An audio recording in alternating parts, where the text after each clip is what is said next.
ikkinchi homiladorlik. Birinchi jarayonimizda qanday kechgan, bola qanday Yelin dedim. qolgan. Nima qilyapsiz? Uncha ko'rinmaysiz. Oldin mana shu qochib yurtinglar. Ma'naviy zo'ravonliklar bilan sog'lom rivojlanib, voyaga yetdi va tug'ildi. Ushbu jarayonni ko'rasiz.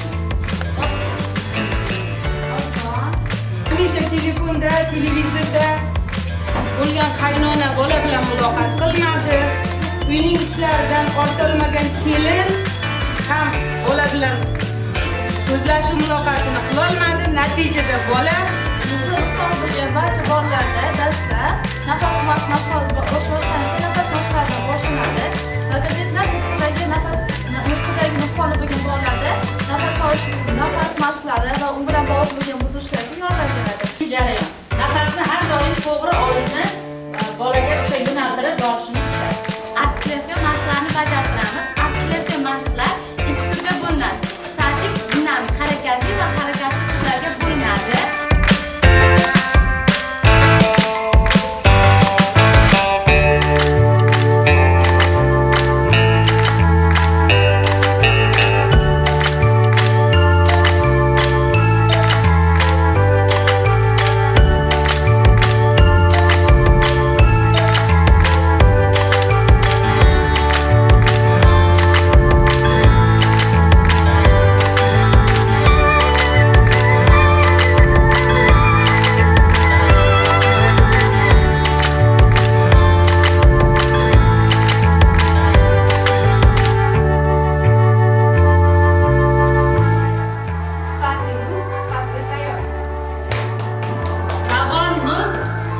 Kelajak.